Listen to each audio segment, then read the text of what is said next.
Imaginez 5000 supporters envahissant le cœur d'une métropole américaine, transformant la ville en un véritable stade géopolitique avant la finale de la Coupe du Monde.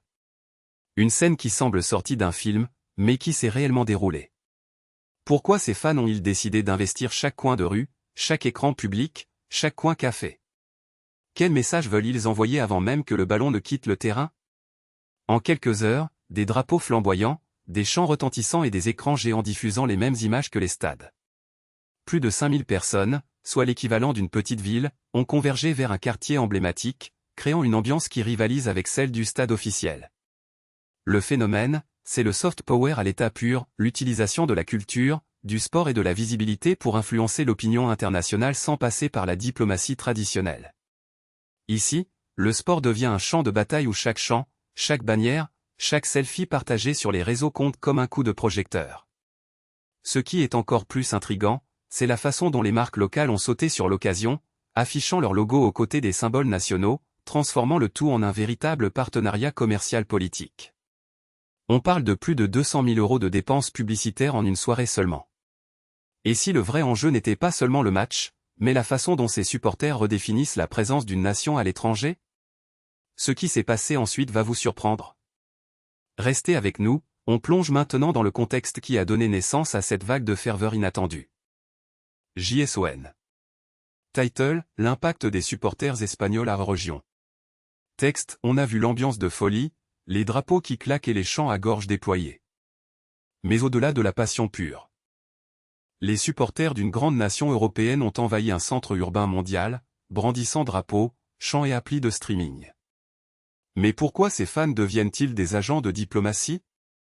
Imaginez le sport comme une scène de théâtre, chaque match est une représentation où, derrière les applaudissements, se joue une bataille d'influence.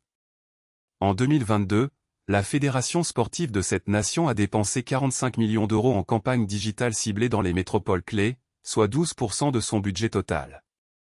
Le résultat?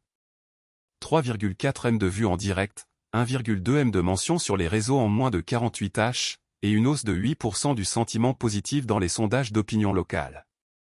Les chiffres sont sans appel, un sondage Ipsos réalisé avant la finale a montré que 62% des habitants de la ville hôte associent désormais le pays à innovation et ouverture.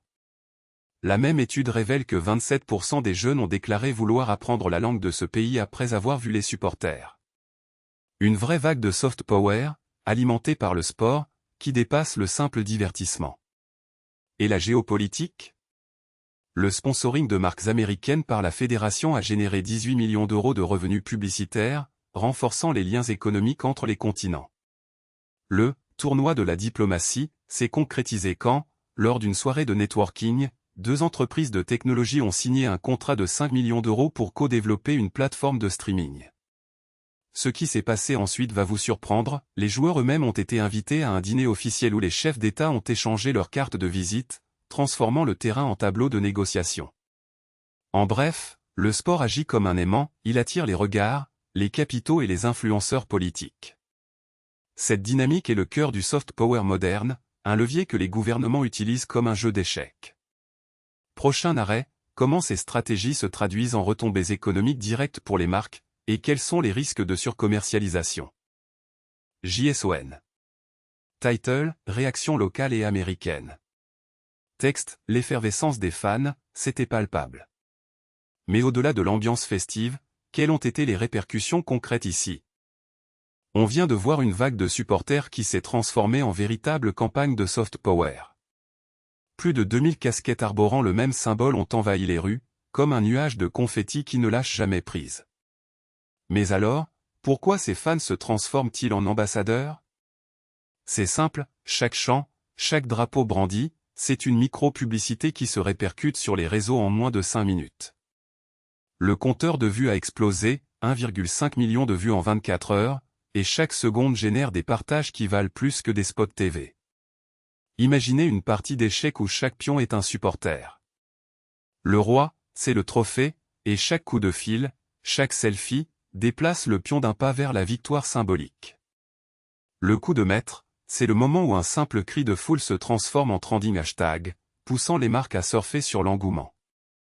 Ce qui s'est passé ensuite va vous surprendre, un sponsor local a signé un contrat de 300 000 € en moins d'une heure, juste parce que la foule l'a mise en avant.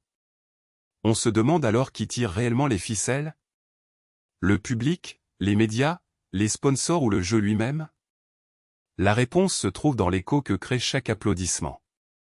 Si vous avez aimé ce décortiquage, abonnez-vous, likez, et surtout, laissez votre avis en commentaire. Dites-nous quel autre phénomène vous aimeriez que l'on décortique. Restez connectés, la prochaine vidéo dévoile comment ces dynamiques se répercutent sur les prochaines compétitions sportives. Le jeu continue.